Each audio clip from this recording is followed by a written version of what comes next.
refresh that. I did hit live. So let's see if we are good. I think we are good. Let us know in the chat if you can hear us. I apologize for all of the issues I caused. And I'm gonna tweak this back out. But let's just get started. Bro, outside of my technical issues, how you been? I've been good, man. It's a brand new weekend and Jesus. Weekend. Man, I'm still stuck in the weekend. I know, man. It's Tuesday, bro. I'm still stuck there, bro. No, man, it's been cool. It's just worked over the weekend and just overall kids got on my nerves because they just ran me ragged over the whole course of it. And of course, when you got family, which everybody has family to an extent, you know, you got to hang out with them for one of those days, which happened to be the 4th. And oh man, so, you know, sometimes you just realize that home is home and you almost just rather people to come to your house so you ain't got to go nowhere. That's pretty much how I was feeling because I went to like 4 houses on the 4. 4. Nah, man, I ain't doing all that. Especially in this climate.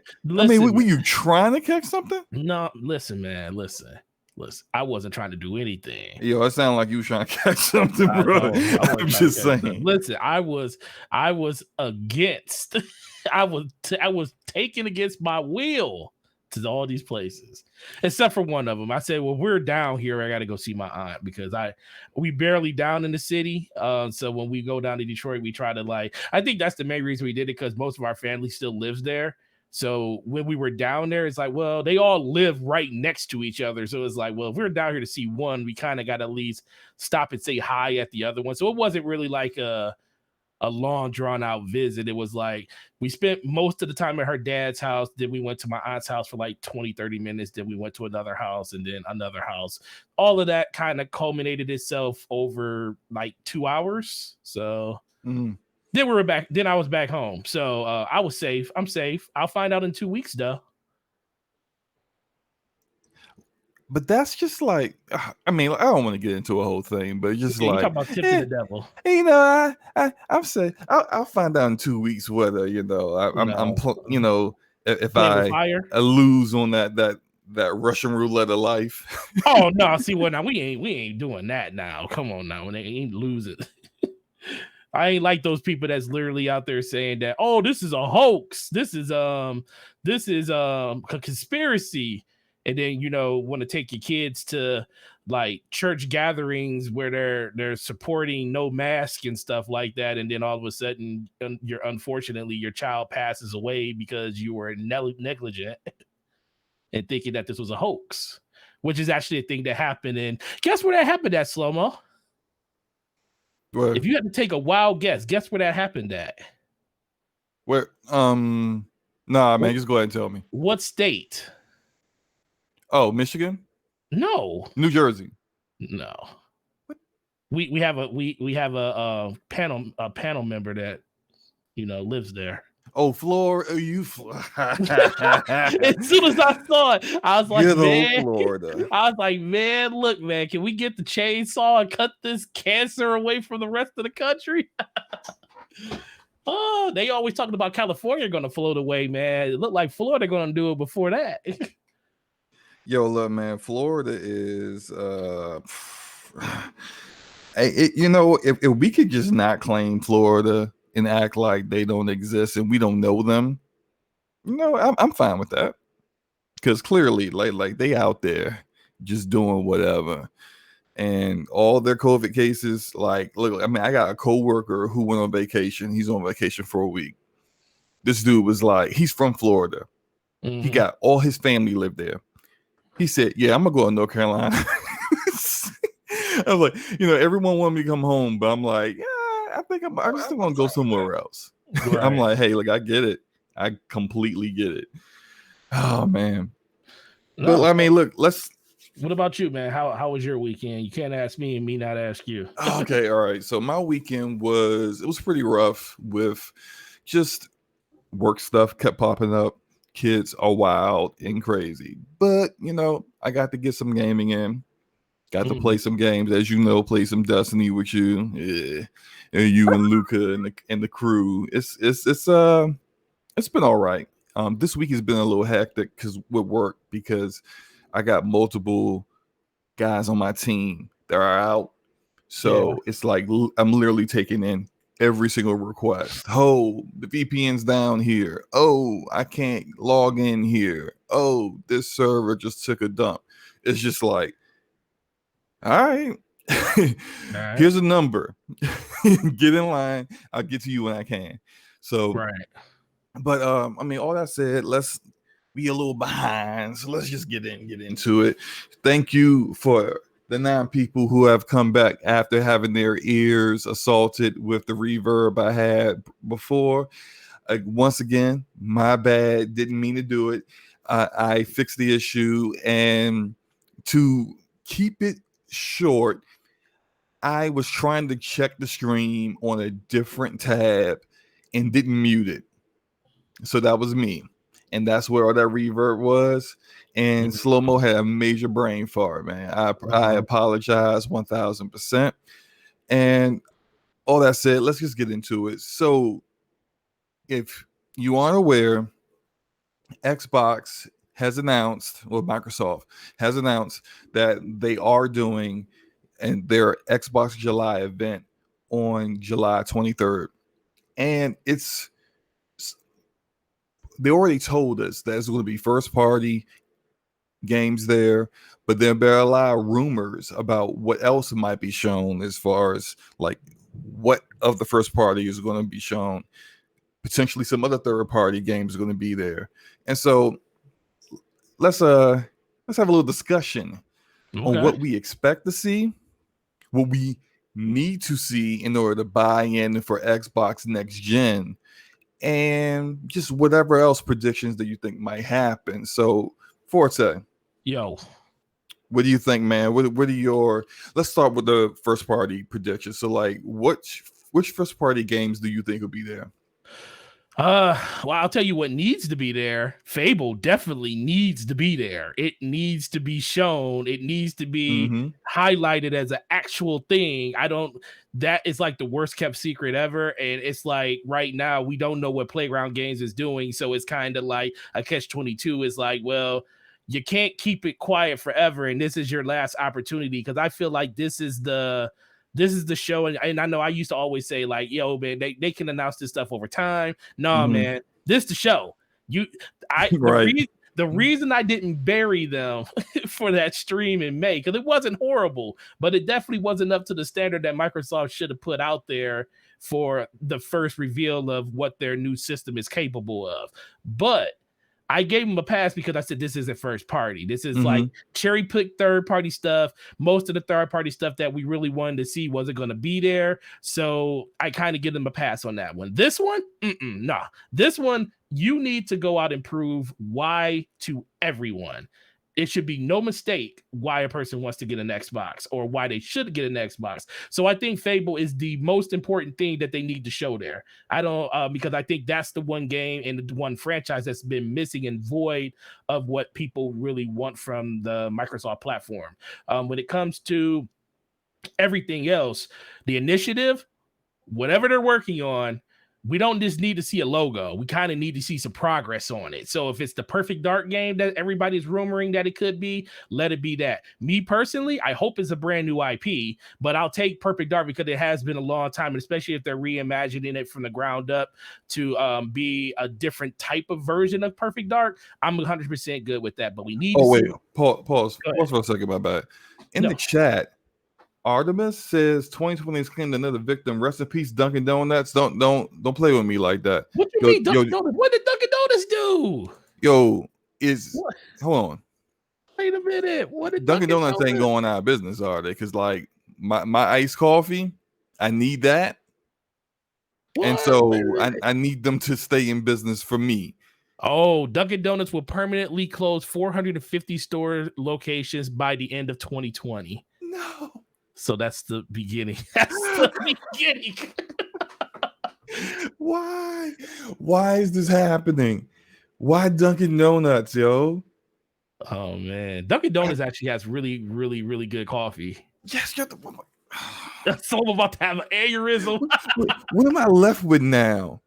Starbucks. Starbucks? Yeah. Oh wait, Freaking 7-Eleven Starbucks. if you got them. What am I supposed to do now? Go to 7-Eleven. Starbucks and try to decipher the menu and then have to deal with the stairs? Oh, you don't know what a cafe latte is? You don't know Wait, what you a don't know how mocha, to a mocha order. You latte? gotta know how to order. It's not even the menu's not the problem. It's the menu on top of the hidden menu They of have a all the things freaking you gotta add hidden to your menu. drink to make Like, it good. I have to be a spy, like with secret codes to go into Starbucks and get what I want. And then when you don't order correctly, like literally the whole line, the employees, they just look at you like you're such a heathen. I want to go to Dunkin' Donuts where the menu is simple. Okay. I want to go in and I'll be like, yo, give me that cold brew, give me a little sugar in there, give me a caramel. Yeah, I got you. That's what I'm talking about, man. And it's ready in like 5 seconds.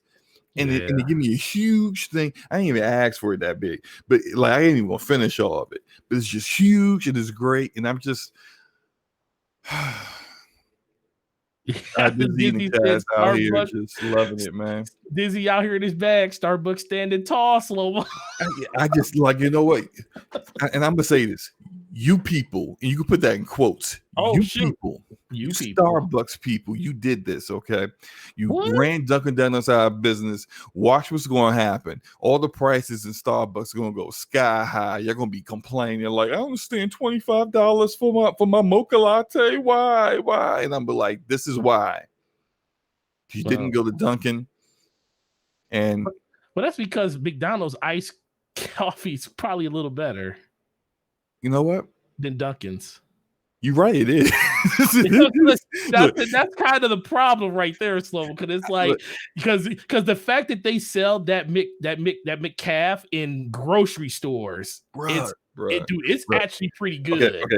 Okay. I know we got way off topic, but I'm gonna say this real quick and we can get back on topic. McDonald's iced coffee is fire. That's true. Problem is that it doesn't give me the energy boost that I get from the cold brew from Dunkin' Donuts. So I would rather go to Dunkin' Donuts, but because there's so many McDonald's, like you can throw a rock and hit a McDonald's. If I really need one, I'm just gonna go to McDonald's and get one. So I do have that, right? You're right.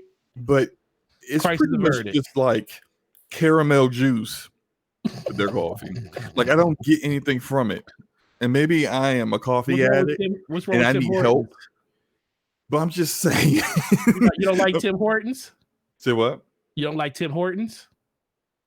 What is Tim Hortons? Oh, you don't have a Tim Hortons. Okay, never mind. Take that back. They must be regional because we have Tim. See, we have Dunkin' here. We have Tim Hortons. Do you have Einstein Bagels? Yes, we do. Okay, like they're cool. But there's so few of them in my area. Like I don't really know what their iced coffee is like, so I don't know. Look, we can do this off screen because like I could seriously go 2 hours. I'll put a poll up. What coffee's better? I already know the results of that poll, but regardless, look. I feel you on the Xbox event, especially when it comes to Fable. We've heard it's been 2 years that there's rumors with Fable. And Playground games have been out. And frankly, every single time there's an event, there's always the rumors that Fable's going to be there, and it never is. Mm-hmm. This is it. Like, if I'm at the point, and I'm a Fable fan, right? My favorite one's Fable 2. Fable 1's pretty amazing. Fable 3 sucked, but I still played through it multiple times because I'm a Fable fan. Right. I even played Fable Legends, was in that beta for that trash game. Looked beautiful, but played like trash. It was so slow. It was just like, this is not what people wanted. All that said, if they do not announce Fable and show me Fable at this show, I don't ever want to see it. Oh, wow. I'm just done. I don't want to see it anymore. That's where I'm at with this. And it's all due to their decision making and marketing. Like, yeah. Okay, so here's an example. And I know some people are gonna be like, man, why are you talking about Sony? But look, it is what it is. Sony knew that controller leaked. Like the pictures of it were out in the wild, right? Right. They said, let's preempt this and do our own announcement of our controller so that it's still presented the way we want to present it. We talk about all its features. We present it in the best light, not somebody's blurry ass 480 out of 480 resolution look of our controller, and then people start flipping out. That's the best way to handle it. Right. No, It's been 2 years. Yeah, I agree. I mean, I guess the thing is, it kind of just gives you this false sense of security of thinking like everybody keeps saying it's real, but then after a certain amount of time, it's like you can at least acknowledge that it's a thing just so people can just stop guessing that Fable's a thing. You ain't even got to announce who's working on it. You can just say Fable's a thing and we'll have more information for you at a later date. And then they could have did that 2 years ago. Yeah, they could have did that when 2 the years rumors ago. first started. They could have been like, "Well, dang, the cat's out the bag. Hey, look, Fable is a thing. We're rebooting it. Playground Games is doing it. Playground's awesome. Their erasers are awesome. We fully expect this completely separate new studio under the levels of quality that they have to deliver on Fable. We'll let you know more." Right. How hard is that? I mean, it was hard for Microsoft, man. You know, they all about those secrets. This the thing. They just want everything to be a surprise. And and honestly, I don't blame them because the reveal of the Series X was incredible because it didn't leak and no one knew it was actually going to be there. Now, that doesn't change the fact that it should be the way that they're doing it.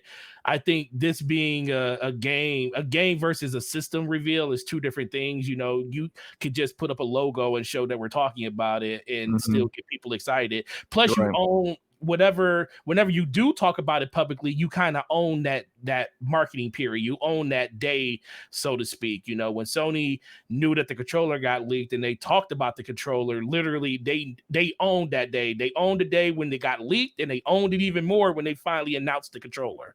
Yeah. Now, what else? Okay, well, there's some comments in the chat I want to focus on.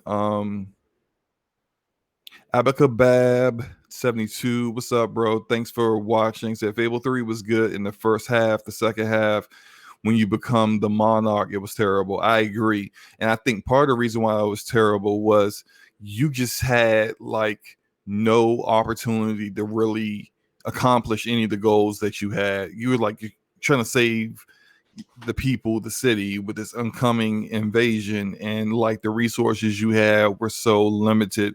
And it was a great idea, but poor execution, in my opinion. So I agree with that. Artemis wants a new Lost Odyssey, like literally all of us. Yeah, everybody wants that at this point.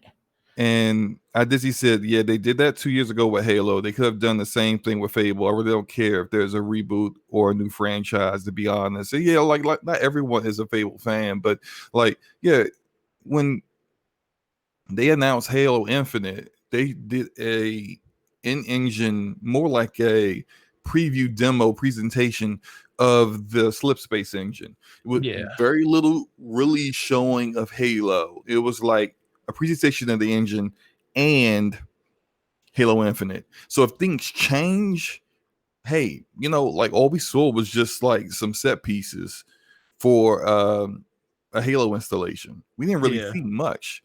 They could have did the same thing with Fable. Kind of just show us like the world of Albion, how beautiful it is, how the game is looking. Then go Fable, you know, big, you know, the logo, bam, right in your face, coming soon or something. And then like later on, actually show the game. At this point now, I just want to see the game.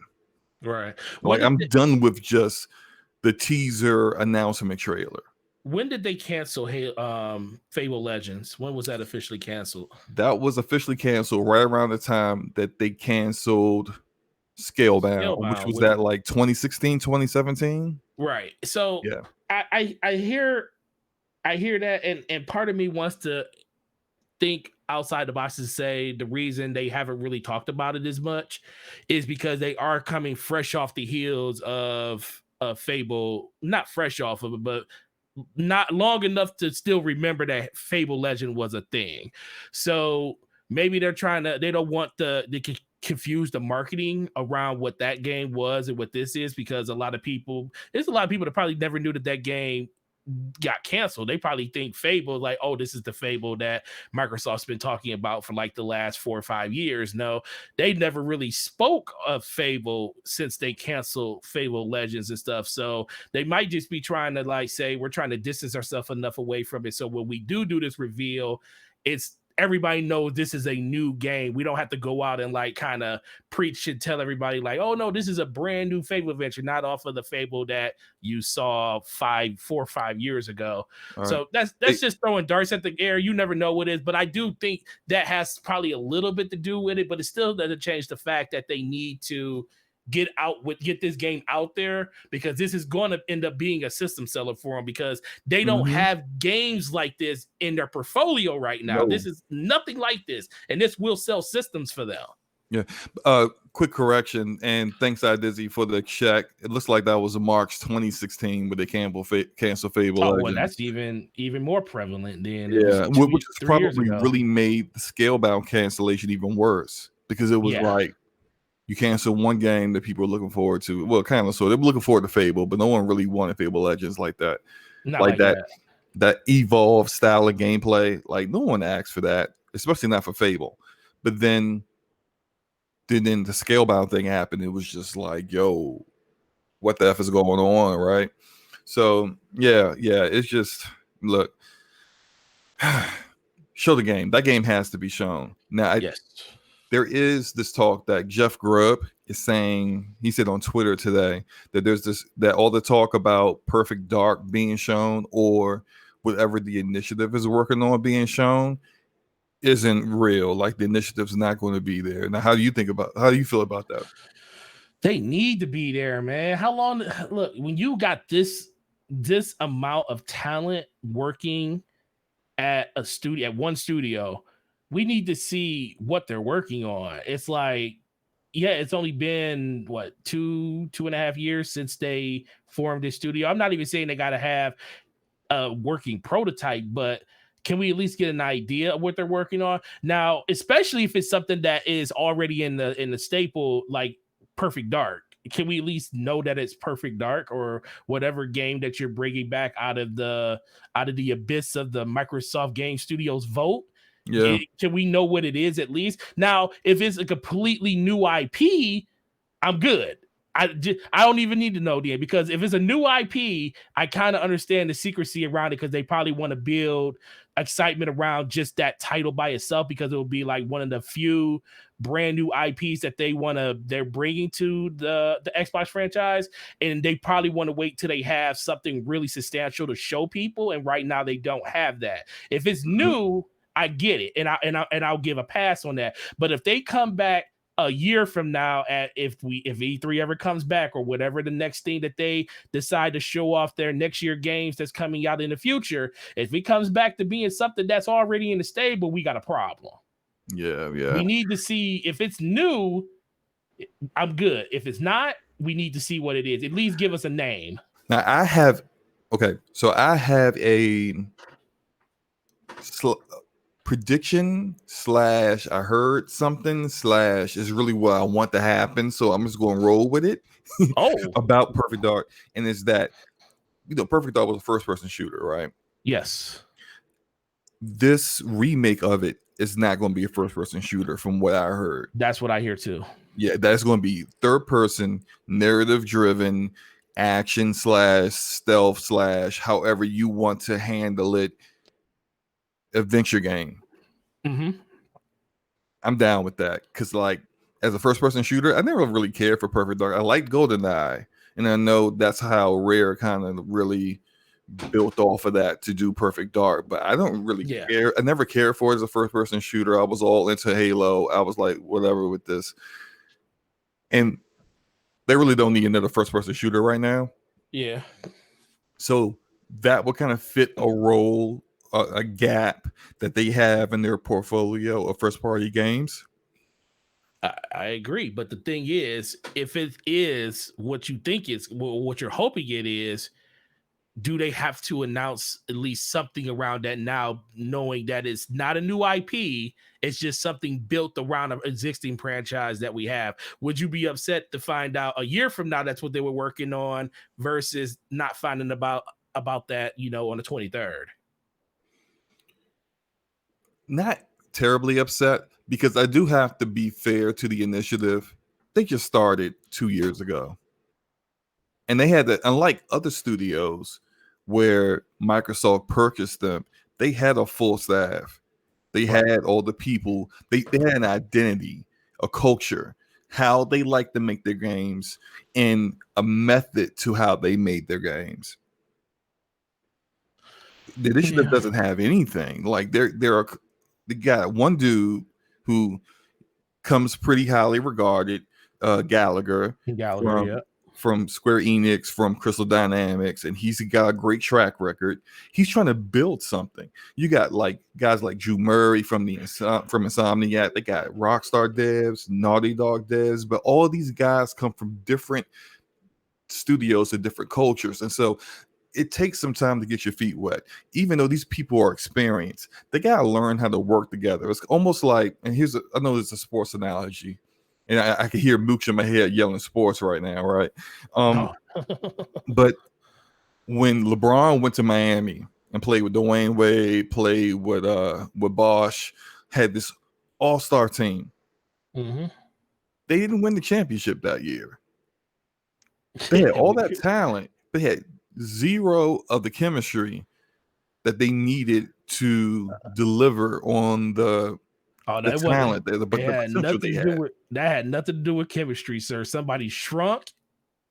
That's what happened. Let's be for real. No. Look, it did have to do with chemistry, because they No, man, it spent was the no whole chemistry. first half of that. Let's not go down a rabbit hole. But I'm saying, Okay, before we don't go down this route, I know what your analogy you're is. saying LeBron shrank in the final, They which blew through, he's. like they had chemistry issues at the beginning of the But season. look, By he's the end of the LeBron. season, That's what he that man does. shrunk lower than lowest can be in that NBA Finals. But what happened the year after that? They They won. won. And you know what? They had some surrounding talent that really stepped up and really helped in the times where LeBron shrank. And so when you have a team that everyone knows how everyone else plays, they knew, like LeBron knew where Ray Allen would be to make that pass, to make the shot, that kind of stuff. That's when you start hitting the ground running. That's when it's easier to get the job done. And to bring it back to game development, you got these all-star employees coming from other studios. They got all these credentials, this great resume, but they never worked with this guy. They never worked with that guy. The narrative team has never worked with these animators. So therefore, like, they got to figure out how to make it work within their studio. What's their culture going to be like? All that stuff happens. It takes some time. This is why I also think, and it's been pretty much confirmed, they're using Unreal Engine 5, but Yeah. this is why you choose something like Unreal Engine, because that takes away some of this, extensive work you need to do in order to get your game out. Now, maybe they might do Slip Space Engine next time. Who knows? But it's, oh, what's up, Stardust? That's kind of how I feel like it's okay if they don't show us anything right now, because just 2 years from even being made, like they could be still in pre-production. It wouldn't surprise me if they were.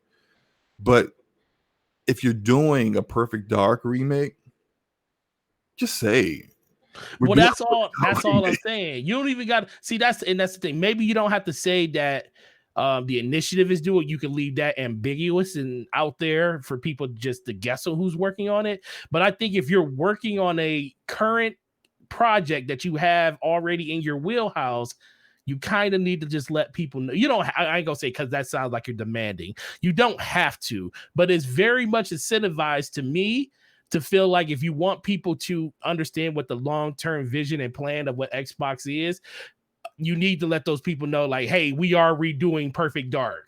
and we're going to have more information around that later. You ain't got to see a name on it. Just say we're doing it. And if you do that, people can put the pieces together and say, I bet the initiative is the one that's working on it, because that's pretty much what they're doing now. So that's what I mean when I think that they should just at least get the information out there. Because if they're working on something brand new, I'm with you. They haven't had enough time really to, flush out what they want to show.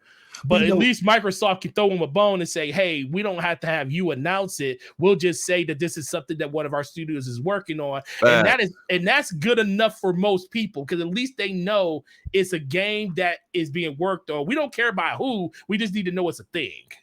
Adizzy asked us, you think maybe they are afraid because of how Scalebound turned out? Absolutely, they are. Okay, here's why I disagree with that.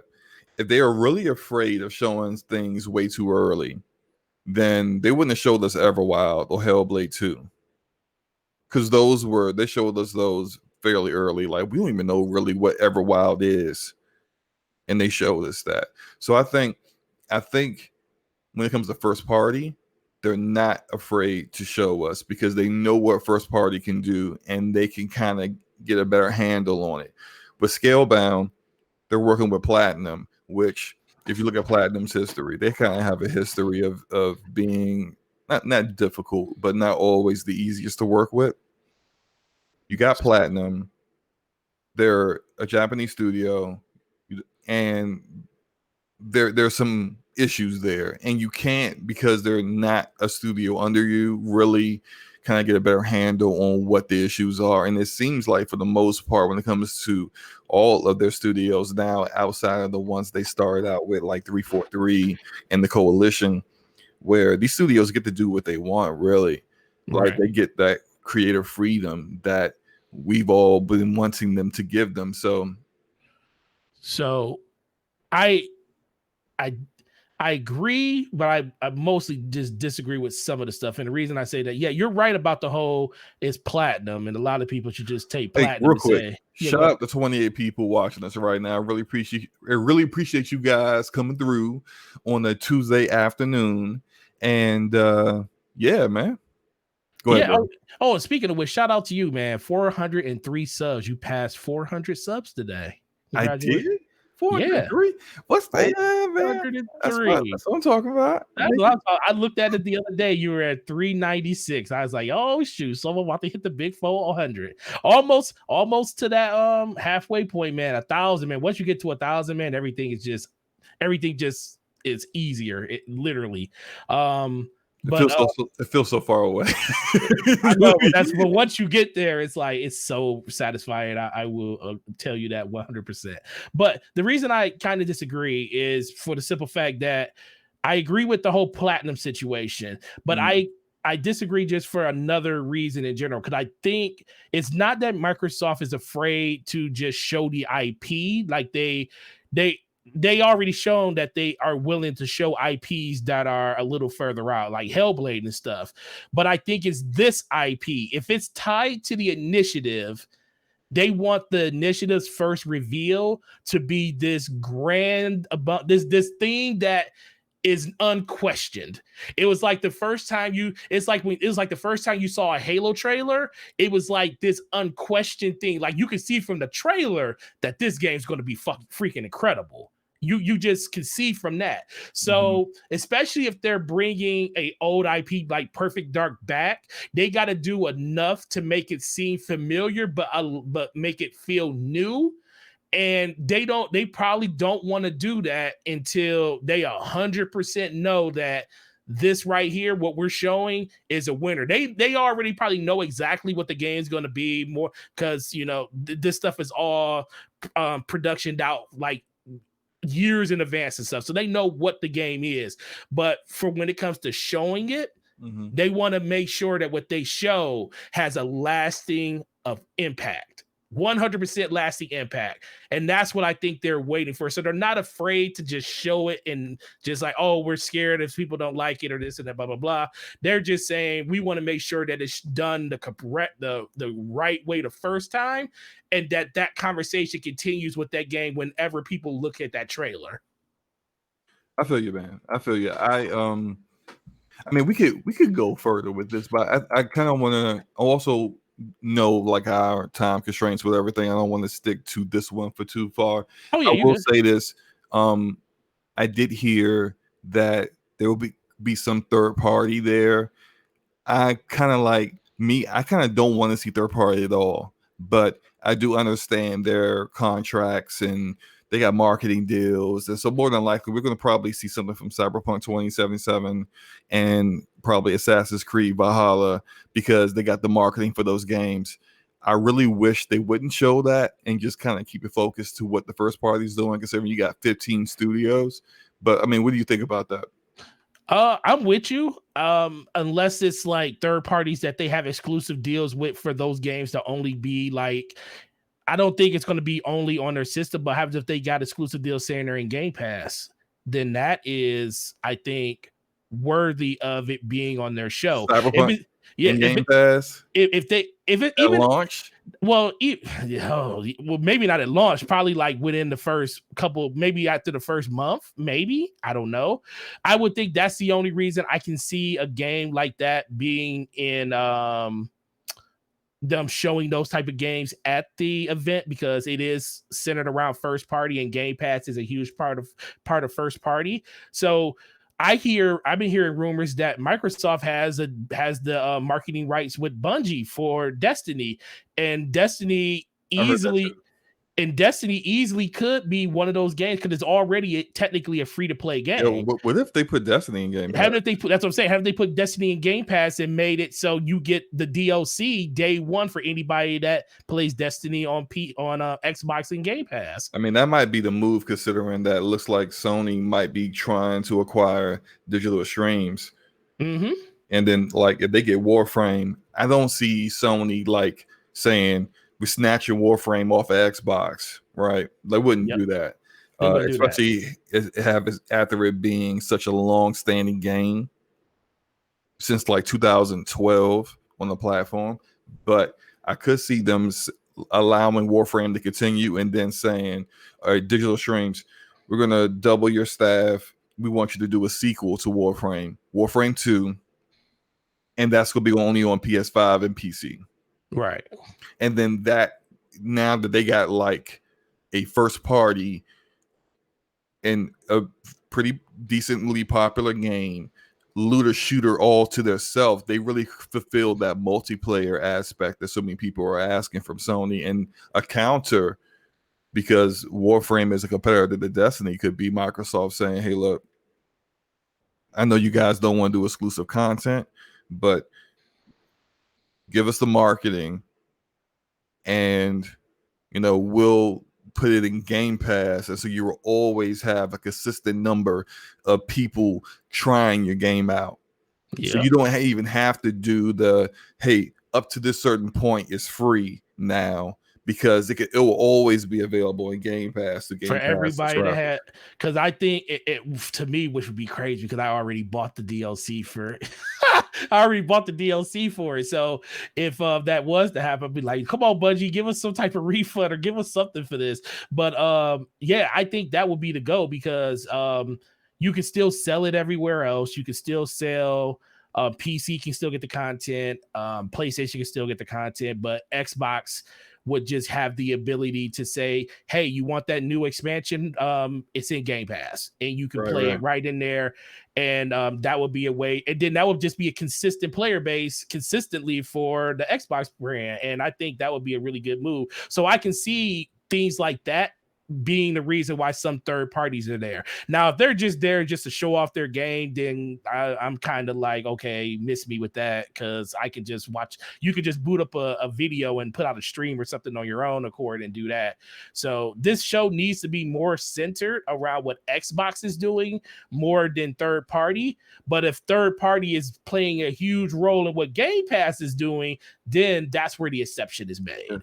I really kind of, I'm almost on board with the thought that, and of course we don't know this for a fact, but their marketing deals, it seems like everything that kind of they market ends up going to Game Pass at some point, not necessarily at launch. Some of them at launch, like Blair Witch, like Night School Studios game, After Party. Those were launched in Game Pass, but then you saw other games where they did the marketing for it and it showed up like 3 to 6 months later. I feel like that's the case. Like they kind of bake that into the contract, into the negotiations, which I mean, we'll see if that comes to play with some of these big AAA games, and we'll see whether some of the other rumors out there that they want a AAA game dropping in Game Pass every month. I still am like, that's freaking ridiculous. Like I refuse to believe that's true until I see it, but that could kind of go into play with that. That's a good segue right there. Artemis, it says Crossfire X, Gears Tactics, Everwild Flight Simulator are some IPs that give the variety of the system. That's true. I do expect to see Crossfire X there. Absolutely. They did the beta for that. I missed it. I had so much to do. I downloaded the beta, fully expected to play it, wanted to record my gameplay, do a video of my impressions of it. Completely missed it. Did you play it? I did not, because I was you were playing Destiny. No, I wasn't playing. Well, I was probably playing Destiny, but I was late. You was playing Destiny. I was playing Destiny today. Actually, I was playing Master Chief Collection last night. So somebody actually told me on Twitter, I posted a picture of me playing Reach, and he was like, yeah, he said, if you ask Brat Podcast, they said that you played nothing but Destiny. I was like, well, they're not lying. I said, well, I was playing Halo Reach today, but I said, technically, that's probably the closest thing you'll ever get to Destiny is Halo. So yeah. I was playing some Halo too. I did some multiplayer last night. I played like 3 different games last night. I played Division. Yeah. I played some Destiny, did some Gambit, and I played. Oh, you're trying to hurt yourself in Gambit? No, I was hurting other people in Gambit. Every time I crossed over to that portal, dudes was shook. They was like, "Oh my god, I ain't trying to get back slapped." I'm trying to get slapped. They got that slap anyway. Let me stop. I need you to get a slap sound board so you can like make that slap sound. Oh, you giving me ideas. You should do that. You should make that for your video, like literally get a smack. And you know what? Let's hurry and get slow-mo to 1,000 so we can get this sub under this channel under the join button, because the perfect emo for this channel is a backslap emo. Yeah, just hands on people. Put your hands on people. Put your hands on people. And then I did a little bit of Halo, which I wasn't putting my hands on people. Yo, Halo multiplayer, and look, I freely admit I got bodied in some matches, all right, but like when you do social Slayer 4v4 and all of the current, and I play with PC, all the current matches, right? I would go from doing a map that was in Reach, where you got like the special abilities like sprint or the armor lock and all that other stuff, right? To a Halo 2 map, to a Halo Combat Evolved map where you don't have any of that stuff. You ain't got sprint. Huh? Right. It's so jarring. And so like I would get used to in the match, pulling out the pistol, headshotting dudes. Like when it was Halo Combat Evolved Halo 2, I was bodying dudes. When it was switched to Reach on me, and then everyone's doing all the other, it's like I just couldn't adjust. I finally did. Like my last match was probably like my best performance with those maps, and I was like, I'm done. I'm going to bed, because I wasn't getting off until I redeemed myself. But I mean, like, all right, let's start. Did you screenshot those, sir? Because they're not legit unless you do. Hey, bro. I only screenshot when I look at my very best, as you know. You see a screenshot from me, it's because I was murdering dudes left and right. That's when I screenshot. When I got like 9 kills and 11 deaths, you don't see anything from me. But you honest at least. Say what? At least you honest. That's all you get from me, honesty. Look, everyone has bad matches. Everybody, it's just that not everyone admits it, and I'm freely able to admit when I get bodied. But Oh, hey, look, some people in the chat are starting to talk about acquisition. So, like, to finish up this topic about the July event, I think they're absolutely, and kind of transition over to the other topic. I do think they're going to announce acquisitions at this event. What do you think? I do. I think the next topic we are getting into is it may not happen at this event. More than likely, it depends on how fast it can happen. But I think that's actually really truly in play. But I do think there are some other smaller studios that are really for the right picking when it comes to this. So, who do you think is the biggest candidate that you've been hearing? One shout out to Luca. I'll talk to you after the stream about that. Dizzy said when you see a screenshot from slow mo, it's because he's picking on kids in PvP. This is 1000% true. I don't know if they kids or not, but I treat them like my kids. I can tell you that much. Does this go back to the kiddie pool pit? Going to have to go to the kiddie pool? We ain't gonna rehash that. Here are my thoughts, right? My prediction is Bloober Team, who is making the Medium and also did the Blair Witch game. I think they already acquired them. They are from Poland, and there was confirmation that the Xbox acquisition people, executives, staff, whatever you want to call them, were in Poland looking to speak to people, to other teams, developers about being acquired. Now, everyone ran with, like, the people who really out of touch ran with CD Projekt Red, which is way out there. That's not happening. There are other people who were like, People Can Fly, which is a decent pick. Techland, but I don't think it's Techland. I know a lot of people think it'll be Techland. Yeah. There's a lot of drama going on with Dying Light 2 and its development with Techland. And if you look at all their acquisitions, when it comes to the leadership, it's been pretty solid. It's been solid leadership, no drama, no issues, just teams that needed better funding to make their kind of games. Unfortunately, that's not Techland right now. So I don't think it's Techland. I do think it's Bloober Team. And I think they could also purchase like something smaller, like I mentioned before, Night School Studios that did Oxenfree, that did After Party. That's like the kind of smaller studio that brings a narrative-driven game that has really thought-provoking stories and brings something that's completely different than what their other studios do. Plus, they're like a AA studio that probably won't grow to a AAA, and they could pump out some games for Game Pass in short periods of time. So, I mean, what do you think? No, those are all the really good picks. The biggest thing for me is I just been thinking for the longest that Microsoft should have bought Moon Studio a long time ago, and they still should buy Moon Studio if they can, because they made 2 successful games for them in a row. And does Microsoft own the IP for Ori, or does Moon still own it? I think Moon owns that. See, and from what Phil Spencer's been talking about for like the last couple of years is we don't want to we don't want to be in the interest of like just having games just on our platform. We want to actually cultivate and own IPs and stuff now. Mm-hmm. And that's one of them that I feel like, listen, both games came out and it's pretty incredible, and I think you should kind of lock that up. But I'm with you. A lot of people think Techland is definitely one of them, just because of the Dying Light, and I'm with them on that. But ever since the whole controversy and everything that's been going on with that company, I just think that Microsoft is trying to, or Xbox in general, is just trying to distance themselves as much from that as possible. Mm-hmm. So I don't think that's actually in the play. And if it was in the play, it's more than likely not in the cards anymore.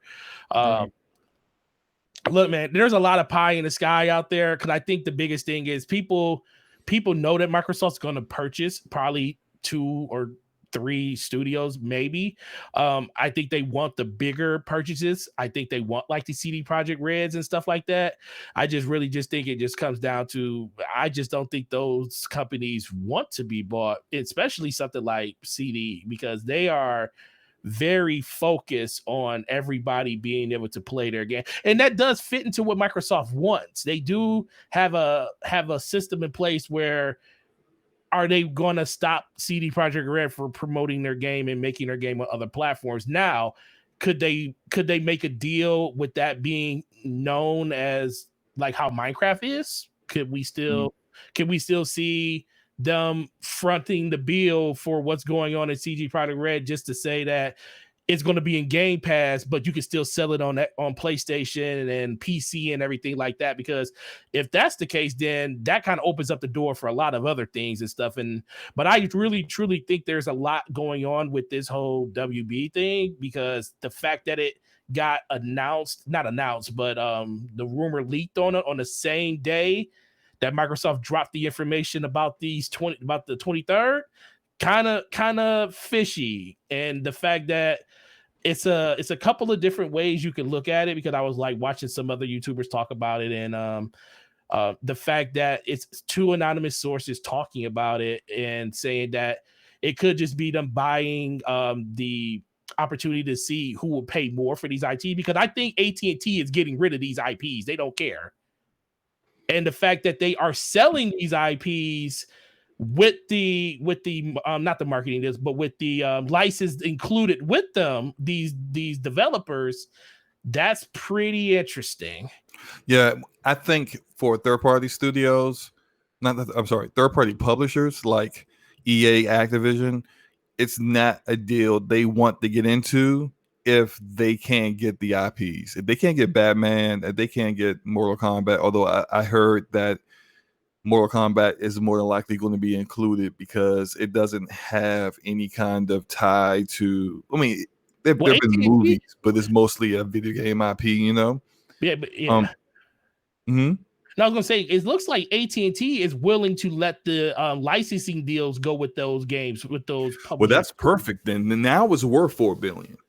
Yeah, because that's all I keep hearing is like when they bought all that, because it's like, you know how video games and movies and animation and stuff, all those have different deals. So it looks like they're allowing to keep those same deals for those same studios along with the IP, the intellectual properties that they were making, and saying that Microsoft won't own those IPs, but they're giving the rights for them to still use those studios for those IP. So they don't own them, but they still can use them. They're getting the rights to whatever the contract they had in place was. Now Microsoft or whoever purchases them would have to renegotiate that contract at a later date. But for $4 billion to get all of this stuff, I would buy that in a heartbeat and make as much out of it as I can before I had to renegotiate that contract. Yeah, I agree with that. I'll even go as far as say that I would, if WB wasn't willing to give me permanent ownership of that IP on the level of just video games, the way kind of like Sony has it for movies, for certain properties like Spider-Man. Yeah. If I couldn't do that, I would at least want it for like a certain number of games, like 3 games, like the next 3 Mortal Kombat games, the next 3 Batman games. And then at the time, now that I own the studios like Rocksteady, NetherRealm, forgot the name of the other one that everyone likes. I think the one that's making Harry Potter as well. Like, give me the next 3 games, and then on like a secondary team, I'll be trying to cultivate new IP so that in the case that I lose out on that IP, like let's say we make some 3 really good games, both WB and Xbox are eating well off of the sales of those games, or maybe they didn't do well, who knows? But in negotiations to continue on, they fall through. At least I got something to fall back on with those studios. Like have Rocksteady continue to do a Batman game, but then kind of try to get like a Marvel license or something. Moon Knight, Black Panther, something. Yep.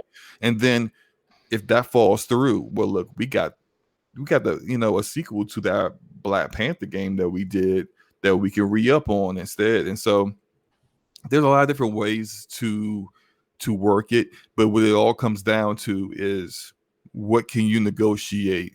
how far apart are the two parties at that negotiation table? Where can we find the happy medium? Because this purchase is a little bit different than what they've done before. What they've done before is kind of like purchase studios that were kind of punching above their weight, and they hadn't really reached their apex yet. And with this is acquiring a bunch of talent, a group of talent. What's up, Meta? Meta in the chat. Yeah, what's up, And Meta? also, but there's not like a lot of like chance for growth beyond this. You know what I mean? It's kind of like when they purchased Minecraft, there was not much chance that, I mean, they've done other Minecraft games like Minecraft Dungeons, but the game was so successful at the time, it had chance for further growth, but it was already on all platforms. So Right. like the growth you were going to get beyond that wasn't much, but at least you could be bringing in all that money. And I know they've made all their money back for what they purchased of that already. This is a different kind of purchase because you're kind of getting it when it's already is at its peak, and there's a very good chance it could go down. Like, to kind of bring up a conversation I had with Mooch yesterday on Twitter, Mooch kind of feels like, you know, there are people who are, if you can't get those IPs, and this is just under the assumption that you can't get those IPs, you can see people from those studios who may have been like, maybe you worked in NetherRealm and you were really only there because you wanted to work on Mortal Kombat. You don't really want to work on Killer Instinct. Right. Or you were working at Rocksteady and you just really love working on Batman, but you don't want to do a brand new IP. I mean, I'm pretty sure there's some people that are like that. I don't think that's everyone, but in those situations, I could see it being where, yeah, some people might just roll out, and you could be losing kind of hemorrhaging talent in this change. And then what are you left with? What did you pay for? And what do you have left to work with? I mean, that could be a potential issue. No, it could be, but I think I wouldn't. Would it be? Yeah, 4 billion. I wouldn't make the purchase if I can't get the IPs at least. Yeah, absolutely. I wouldn't. That wouldn't happen. Because the IPs are worth more than the studios, honestly. But if you can, even if you can't get the IPs and you can get the studios, at a way cheaper price, I would probably do that just so I can have studios help. Like, Sorry you know, about that. that's how you good. The one thing I like about that Sony does, they have studios to help cultivate each other.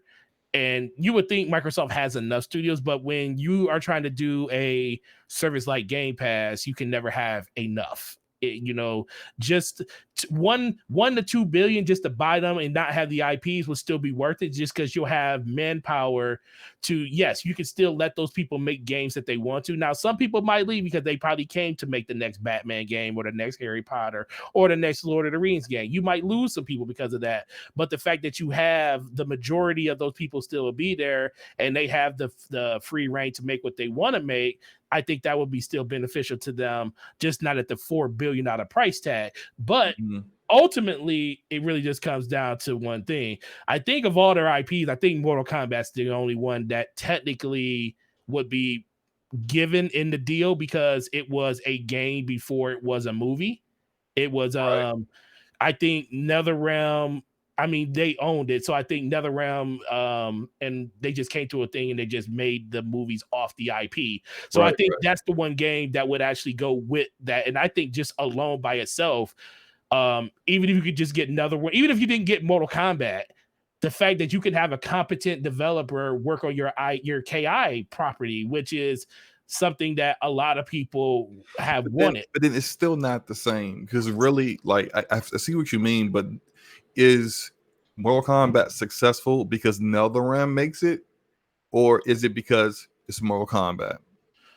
Oh no, it's Mortal Kombat. That's why Right. it's So like those you want characters, that. that universe, the popularity of it, that brand, that IP is multiple times more successful and profitable and lucrative than the Killer Instinct IP. Absolutely. I mean, shoot, Killer Instinct was actually a good game. I'm not into fighting games. I don't know, but from what people say who like fighting games, Killer Instinct is a good game.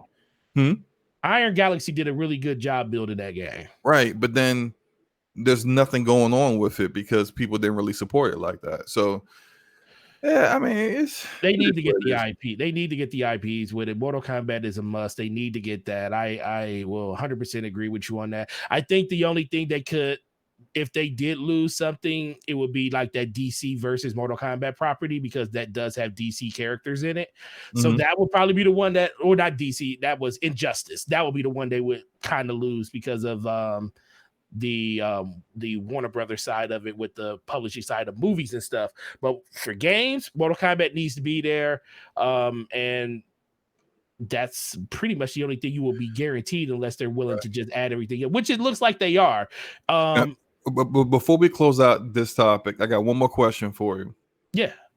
Do you think if they somehow were able to acquire these studios and all the IP, let's say they get all of it, right? The IP, the studios, all that. Do you think they make Mortal Kombat, the Batman Arkham games, Just Cause, whatever, Harry Potter, whatever they're making, right? All that stuff. Do you think that they make that exclusive to Xbox ecosystem, or they keep it multiplayer? I mean, multiplat, because the benefit of what they'll keep it multiplat, but the benefit for you to buy it on Xbox is the fact you don't have to buy it.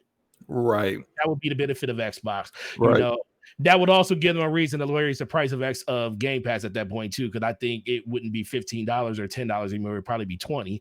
But that would give them a reason to do that, and that would be the benefit for Xbox. Like it all comes back to Game Pass for me. Like these games can exist somewhere else, and in Microsoft's favor, they should exist somewhere else, especially if the other publishers want them on their platform, like Sony and Nintendo.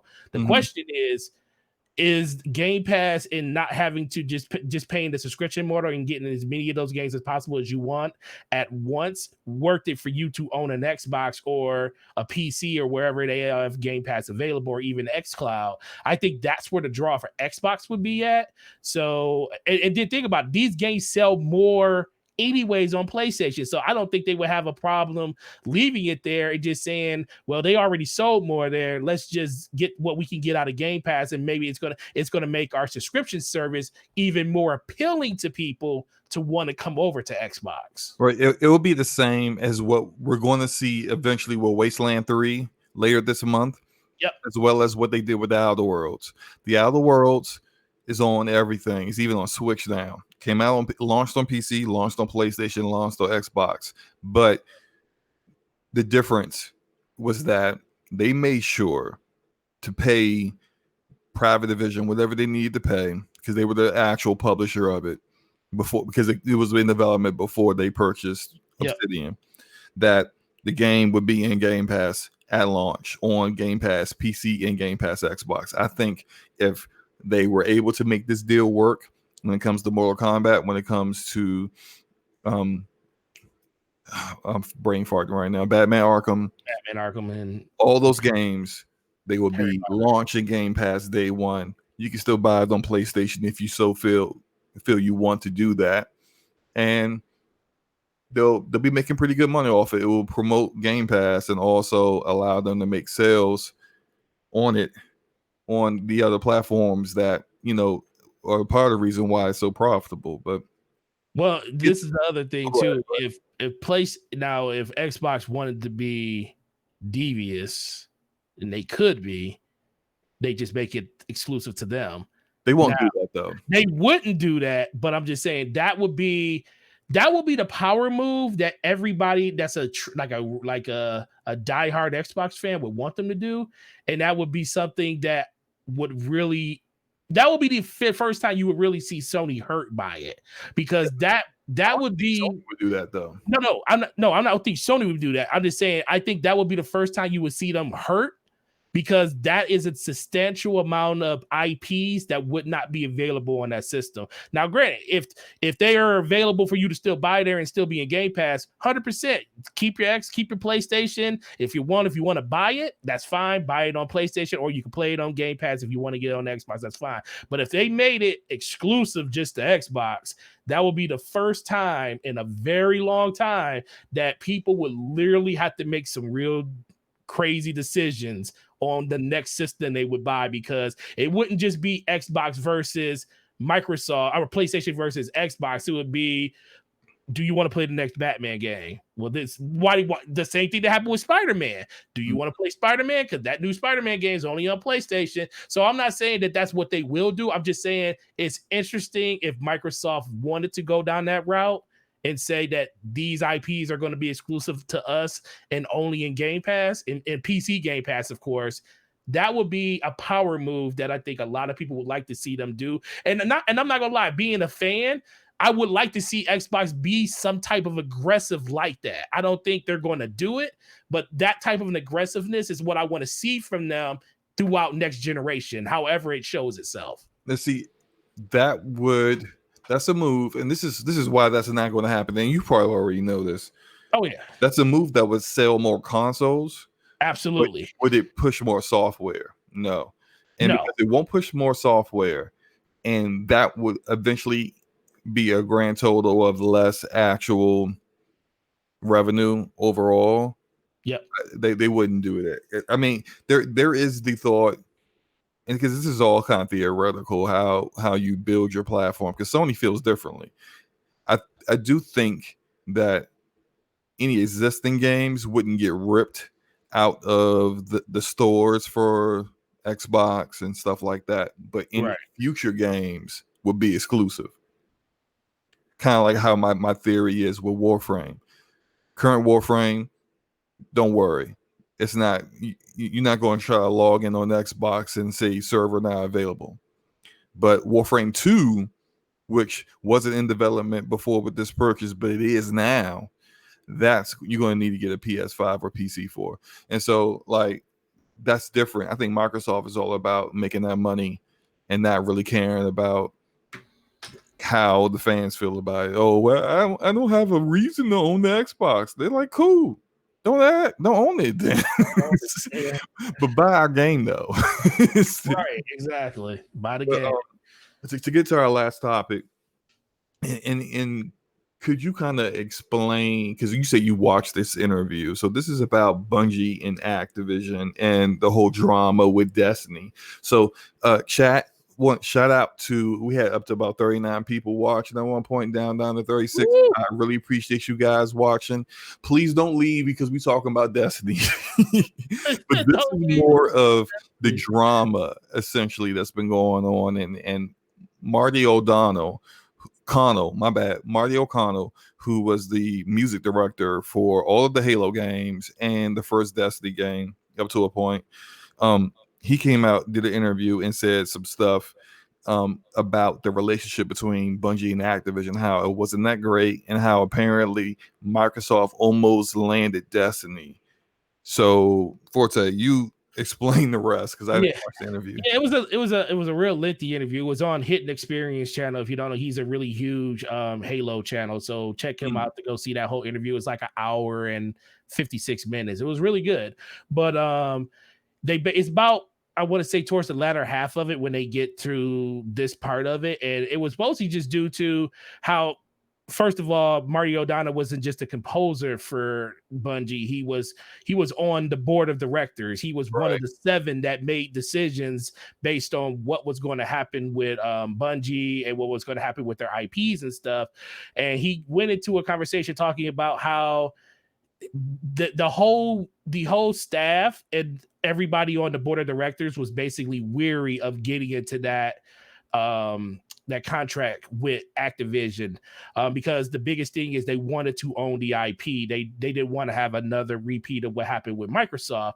So they got basically into a conversation with Activision. Activision told them that they could keep the IP. They didn't have any creative reign over the game or anything like that. They would just fund them the money in order to do that.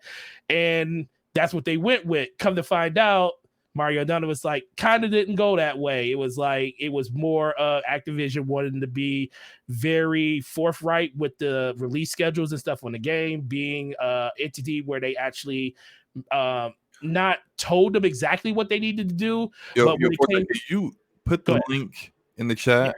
Yeah, I'll find the statement in there.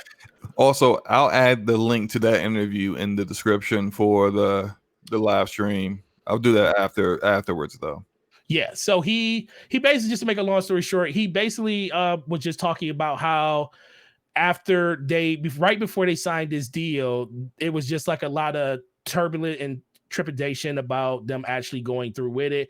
They were sitting down at dinner with a couple of the heads at Activision. They were sitting down with the CFO, the CEO, and they were talking about the golden goose. And everybody knows the story of the golden goose. You know, you always be nice to the golden goose because the golden goose is what gives you the golden eggs. And Bungie was the golden goose at this point, and Destiny was the eggs they was giving him. Activision CFO came out in this interview, in this dinner, and basically told them, it's like, you know what, I like that story. He said, but sometimes you got to make fried eggs out of that golden egg. I mean, basically saying we're going to fatten up the goose and make them make what we want them to make us, and whenever we want to do, and get everything we can get out of them and drain them dry. So essentially, Activision told them everything they wanted to hear. Yep, right then and there. Signed them, and then after the fact, Activision said, "Now that we own you, you're going to do what we tell you to do." And when Marty O'Donnell was not down for that, it was like, get him out of here. Yes, because they basically was saying, Dirt? Yeah, what's up, Dirt? He basically said that they basically wanted Activision to have more say in the game than less say in the game. And Marty O'Donnell was like, no, we don't want them to have more say in the game. And that's why Marty said officially why he got basically let go from Bungie. And that's why it was a quiet. They never gave him a reason why he was quiet. Yeah, you're right. Shin said exactly what I couldn't pronounce exactly what it was. But he basically just came out and said, yeah, that's why I was let go from Bungie. That's what the whole dispute was about. This all happened around the same time as the Activision and Infinity War with Vince Zampella and them was going on. They basically were they said literally at dinner, they were literally cooking Activision's, they were eating the liver of Activision, not Activision, of Infinity War at dinner, because that was all going on at the same exact time. So he said he felt like they should have backed out then, but they didn't. They didn't have anybody to basically fund the game, so they kind of just went with it and threw caution to the wind and ended up biting them in the butt, and they ended up getting out of it anyways. But Microsoft came into point for this. Did he speak on the part where he said about Microsoft? They almost went with Microsoft. Yes, he did. That part.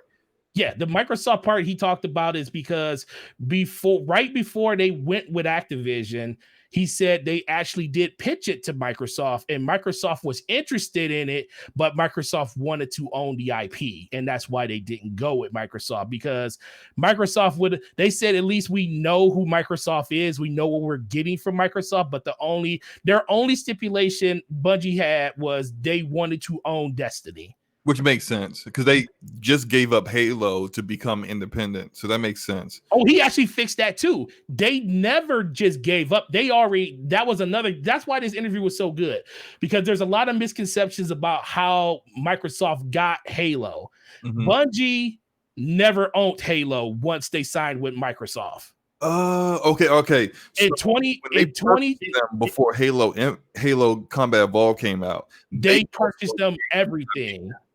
They said, he came out and said, he was like, listen, the misconception that Microsoft made us make 3 Halo games to give them Halo before we can get our freedom is false. He was like, Microsoft owned Halo and Bungie in the year 2000. They owned everything. Bungie basically said, hey, we want our independence. What do we need to do to get it? They said, Bungie said, we'll give you Halo 3. And Microsoft was like, no, we want Halo 3. We want 3 games, basically. That's how they ended up getting Halo 3, ODST, and Reach. Those were games that Bungie was going to make anyway, so they were 100% in doing it. But once they shipped Halo 3, that's when Microsoft gave Bungie their independence, and they were still making those games for Microsoft, but they were separate from Microsoft. Bungie owned themselves. Because technically, because he said technically, Microsoft owned the name Bungie. They could have just told them they didn't have to be Bungie anymore. They could have left and made another studio, and Microsoft could have kept the name Bungie. But Bungie wanted first, they said, we'll give you Halo, but we want our own independence and we want the Bungie name. And they basically sacrificed that by giving up, basically working for them for free almost to give them those 2 extra games, Halo 3, ODST, and Reach. Now, see, that misconception started with Jason Schreier's book. Yep. Where he talked about, and and if anyone has read this book, I think as any gamer, that book is necessary reading to understand the industry.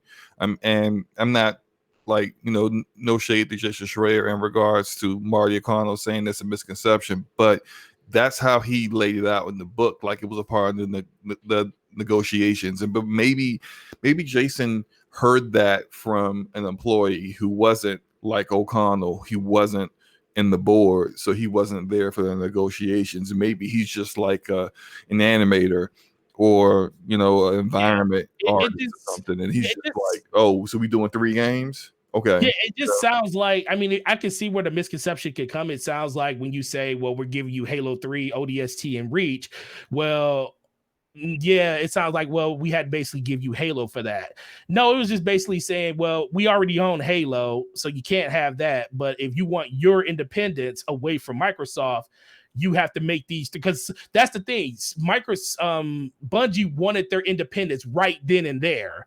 So in order to get that independence, once they shipped Halo 3, they completely became, in 2007, that's when they became independent from Microsoft. They just continued to make Halo games under the Microsoft Games Studio banner, but as an independent studio, pretty much just like how Moon Studio makes Ori for them, but they're not a game studio for them. So that's what basically happened over the last 3 games for Microsoft. And they would have went back to Microsoft for Destiny, but they had to own the IP, and Microsoft, and at that time it was Don Matrix still, and they weren't going to let them do that. I wonder how that would have played out now with Phil Spencer being the huge fan of Destiny that he is. I could have seen that being completely different, and we probably would have had a Bungie making games for us this whole time. But I think that's what this whole situation is going to end up being with Microsoft and Bungie's partnership. Now I think they're going to kind of fix a lot of the burnt bridges that was going on. But yeah, it was a really interesting interview. I'm dropping it in the thing so you guys can see it. But yeah, go check it out. It's on his channel. There's a question for you in the chat too. Which one? It's from Shinseiya. He says, my take of this. Oh, maybe now question. Oh, yeah. My take of this interview is Microsoft never forced to do. No, and that's another thing he said. He did say that too. At the very beginning of the, like, when they really got like diving deep into the interview, Hidden Experience did really good asking them some good questions. He said, at no point did Microsoft force them to make Halo. They wanted to make Halo. They wanted to make Halo 2. They wanted to make Halo 3. He even, like he said, the whole 3 games they had to make for Microsoft was because they wanted to make those games. That's why they were so inept at actually just doing them. They said that was the best thing that Microsoft could have did for them, because those were games they already planned on making. Their story arc for Halo was Halo 1, 2, and 3. They just added ODST in the middle, and they always wanted to go back and tell the story of everything that happened before Halo 1, which was Halo Reach, because that was Jason Staten and Eric Nyland wrote the Fall of Reach book, and they always wanted to go back and explore what happened in that, which ended up being the last game that Bungie made for Microsoft. Cool. So my last question before we wrap up about that is, did he at all answer the question that if there was any way for Microsoft to keep Bungie exclusive to Xbox, like give them their independence, but still have exclusive rights to their games, or maybe they don't become independent but allow them to make whatever they want, which is pretty much what they do with their first party now. Was there any chance of that? Because I know from like the question that a lot of people kind of levy at Microsoft on why that didn't happen. Well, from what I hear, he really didn't dive too deep into that. But from what the information and the statements he said during the show was, Microsoft didn't even come to him for consulting on any of the Master Chief collection stuff when it comes to like the soundtrack or anything. When they remastered everything, they were under explicit orders. They could not talk to Marty O'Donnell about any of that stuff, and that's when he was still at Bungie. What? So which is kind of crazy. You would think that the composer and the person that literally made the most iconic music that most people will think in video game history would say, that's crazy. You would go and recompose and talk to this man, because he talked about how some of the people that worked on it, like some of his close friends, he couldn't even reach out to tell them. He said, I would have gave them the script. I would have gave them all of the calligraphy for all of the writings that he did for all the show, I mean, for every game. So he said Microsoft made them, they had to literally go in and do it all by ear. They had to figure out every note, everything that he made, him and Michael Salvatore made for the game by ear, because they couldn't go to him or anybody at Bungie. And he said that basically just because there's a lot of hurt feelings on both sides. People at Bungie were really upset at Microsoft for the way it played out. People at Microsoft were really upset during that time period too. So he said it looks like it was just like all in dispute with lawyers and everything like that. So that's why he couldn't be consulted on. And he said to this day that still bugs him. He said because right now, as they're remastering all these games and bringing them to the Master Chief Collection on PC, they still don't reach out to him about any of this stuff. He has nothing to do with Bungie anymore. That's crazy, ain't it? It's crazy. Like Gregor said, Slow-Mo's interviewing Forte about an interview. It's the inception of interviews. It's the inception of interviews. In an interview. Let me stop. Yo, man, thank you for joining me today. I want to kind of wrap things up because I know I got some things with work that are outstanding, as well as some other family stuff that's about to blow up. So I got to take care of that. But Forte, appreciate you coming through again. Once again, bro, where can people find you out in the webs? Listen, they can find me right here on this channel, Slow-Mo Backslap. 403 subscribers, man. I really appreciate you guys. It's a lot of hard work over here, man. It's always been great. But for real though, it's Gaby Forte everywhere, YouTube and Twitter. I just hit me that you were insinuating that you do all the work. Continue. I gotta do it on your show. But no, it's Gaby Forte everywhere, YouTube and Twitter. Shout out to the almost 40 people that showed up today, man. It's truly incredible that you guys show the love that you guys do, and the stuff that you do on both our channels and stuff. So really appreciate that, man. And man, Slow-Mo, it's always a dream. Go live. It's like a little bit more than before. Right, yeah, we hit 30 on my show last week. We're at almost 40 this week, man. So just keep sharing it out there, man, because as much as it's fun for us to do it, we just like talking to each other. So why not include the community along with the talk? Right. And yeah, hey, thanks for coming, guys. Hit the like button. I really appreciate that. Thank you for all those who have subbed, and just everybody just coming to rock with us and listen to me and Game and Forte babble for a good hour and a half. It'll happen all over again tonight. Hey, before we go, what else are you working on so that people like who sub to your channel, look out for your channel, know what to look for? All right, well, that Xbox video is going up literally in the next hour. So talking my thoughts on what's going on with you got a lot of it here, but there's a little bit of extra stuff that I threw into that video that's going up. Talking about another video that's probably either going to go up tomorrow or the day after.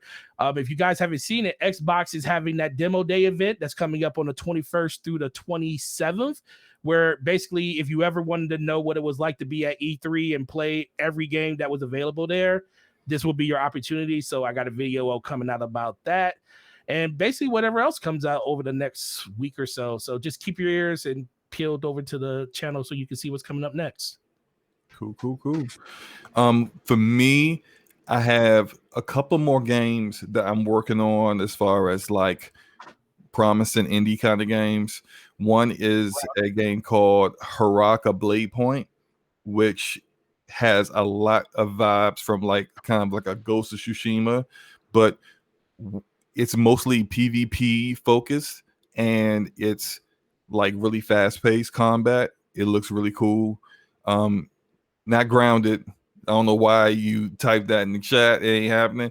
Not grounded, but there's a couple other games as well, and just like whatever else I feel like making a video about my thoughts on and whatnot. So check it out in the future. Appreciate you guys. One more time, saying that one more time. Appreciate you guys coming through, and we out. Peace. Later, guys.